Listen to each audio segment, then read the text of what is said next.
The biggest fear I've had is not that the homeless community were more susceptible to this, but that as people sheltered in place and things shut down, we became more vulnerable because we lacked resources.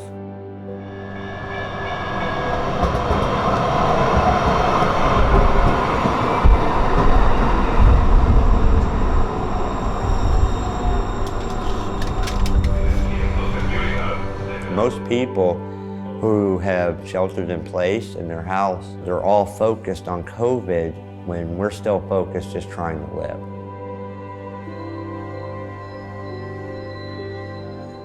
It's been real hard surviving out there. Things are tough. I'm Raven Drake. I now live in Portland on the side of I-5 in a tent. I got here on a Greyhound bus. I served 3 combat tours with the 1st Marine Division as a Navy corpsman. This is the first time in my life I've ever been homeless.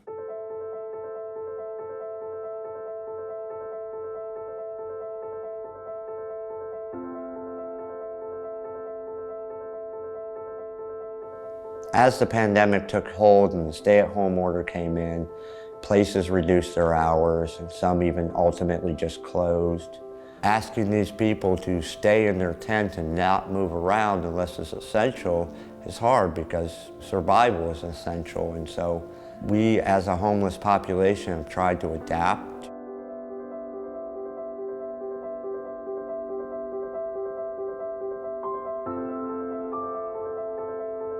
Life begins when small changes occur.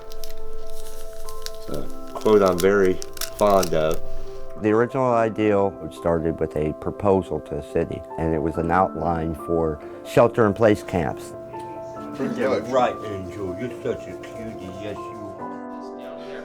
I'm so far ahead. We're so far ahead. Bleeding. My first concern was for my partner, who has an immunocompromised system.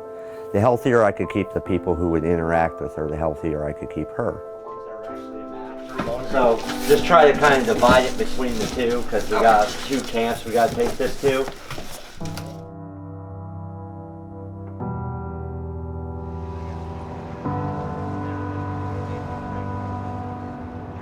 Yeah, it's like this is my baby. Like when this whole thing came, like this was the first camp we fought for.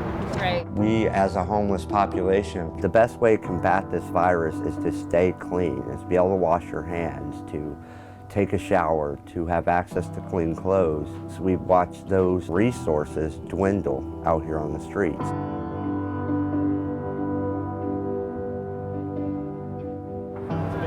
Yep, it's all coming together. Yeah, we're making it work.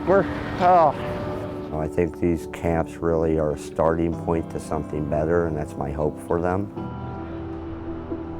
But the biggest aspect for now is, at the very least, we can put 125 of the most at danger people into a camp and keep them somewhat safe.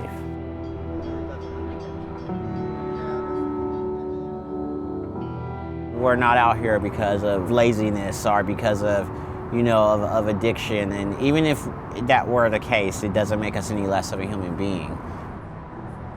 The economy is already kind of rough, and the COVID-19 has put a lot more people out here. These camps can be a forever thing. I think they're the gateway to helping thousands of people who are out here on the streets. It'll help give them some kind of sense of hope, like there's somewhere they can go. It's a kickstart for solving a problem. Taking this place away from us after COVID-19, it'll just it'll make the streets go back to where they were again. When this is over and people come back out and businesses reopen and people start hiring again, I hope they take notice of these houseless people who worked really hard through this to protect their community. Give them an opportunity to show that we are so much more than just somebody sitting on a street corner. You know, we have stories and we have lives. When this is over, what do we have to do to start talking about permanent camps? This is not a sprint, it's a marathon.